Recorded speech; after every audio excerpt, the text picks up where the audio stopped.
And He's talking brilliant. of beautiful singing, we have our next guest, Pauline Wims, with us. Hello, Pauline. Hello. Oh, she's brilliant. It's lovely to have you with us.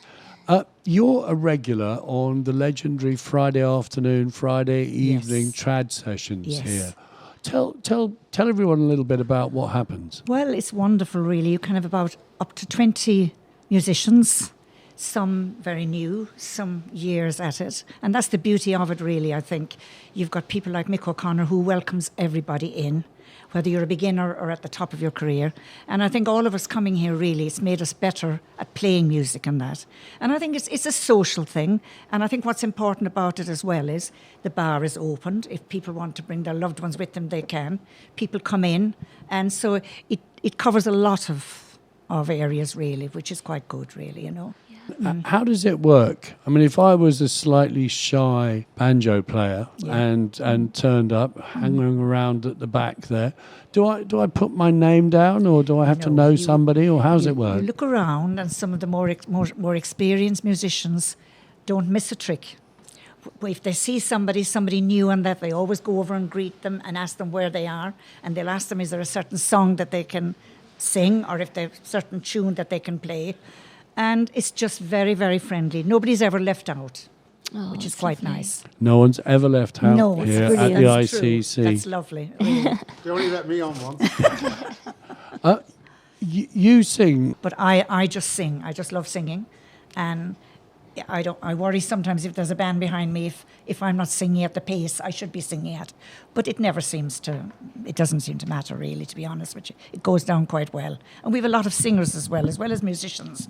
We have different people that sing. And the nice thing about it as well, the people in the audience might be good singers, and they'll put forward some name for them to sing, and they're allowed to, which is really nice. So it's quite a very much familiar, really, to be quite honest with you. It's quite nice. It's a fabulous afternoon. Lovely, lovely. And it's free for everyone. It's free for everybody. And it's got really the fantastic Guinness. Lovely, exactly. And this month, this week, it's going to be on St. Patrick's Day It is, itself. yes. We've got a session, I believe, from 4 to 7 in the evening. A little bit earlier. But there's a lot more going on earlier than that, yeah. What are you going to sing for us now? The story I tell you is true.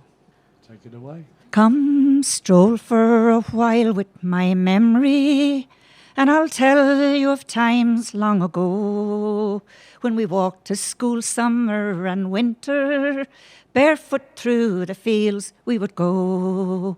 I remember our little thatched cottage and the half door that led to the hall, the crane o'er the fire in the kitchen, and the grandfather clock on the wall. Oh, the stout, it was cured with the poker, and poaching, they said, cure the flu. Oh, the bacon, it hung from the ceiling, sure the story I tell you is true.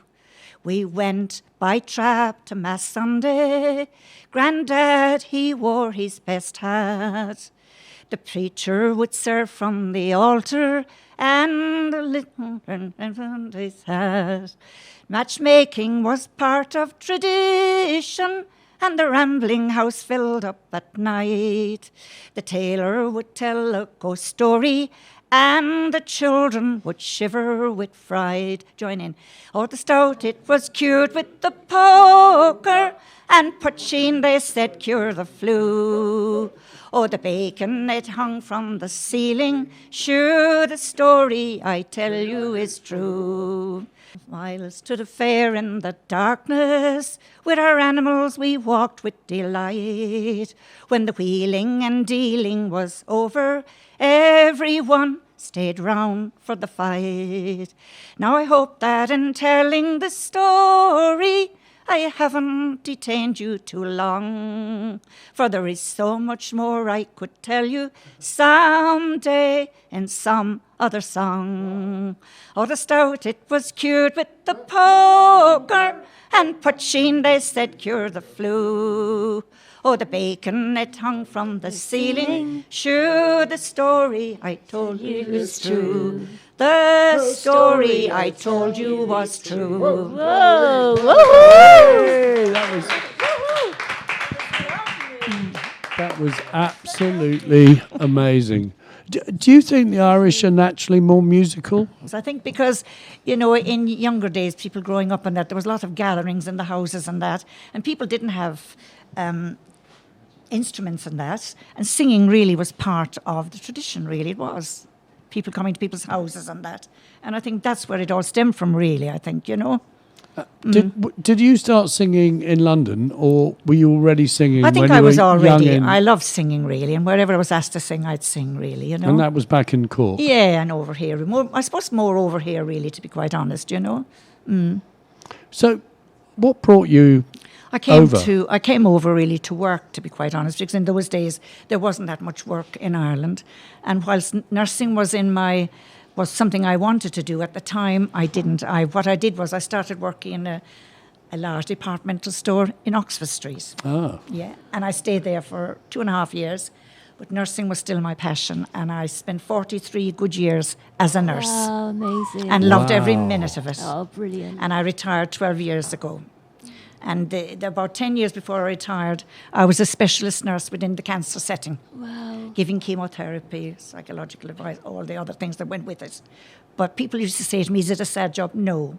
Because when I first went into it, there was very few treatments we didn't know really what was helping what. By the time I left, there was so much research done. There was never a cure mentioned, but everybody was helped along with treatments and that. And your smiling eyes must have been quite a she's boon got to lovely people as smiling they were getting better. Yeah, exactly. Yeah. What would you like to sing for us next? Paint me a picture of Ireland. Paint me a picture of Ireland.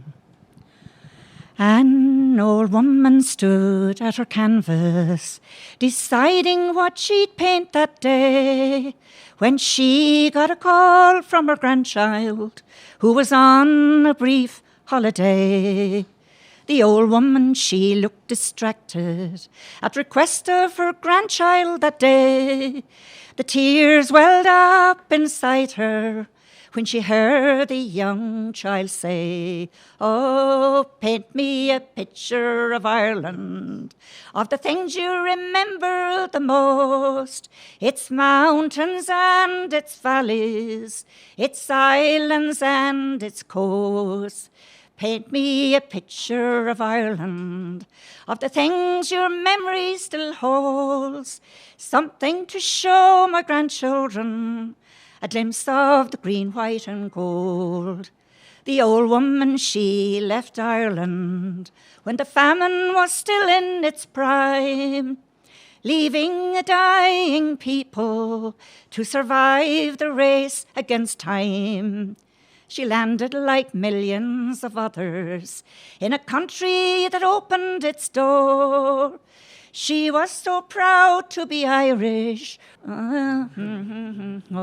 Oh, paint me a picture of Ireland, of the things you remember the most, its mountains and its valleys, its islands and its coasts. Paint me a picture of Ireland, of the things your memory still holds, something to show my grandchildren, a glimpse of the green, white and gold. The old woman, she lay dying, with her grandchildren all round her bed. She wants to tell them the story of the picture above her bed. My grandfather painted it for me when I was much younger than you. This is where he came from.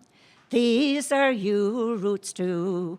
Paint me a picture of Ireland, of the things you remember the most, its mountains and its valleys, its islands and its coasts. Paint me a picture of Ireland, of the things your memory still holds. She was so proud to be Irish, wrapped up in the green, white and gold. Yes, she was so proud to be Irish, wrapped up in the green, white and gold. Oh, absolutely inspiring. Pauline, thank you so much. So lovely. Thank you, darling. Can't wait for your St Patrick's Day performance right here at the Irish Cultural Centre during the free trad sessions. Lovely. Thank you. Thank you, Paul.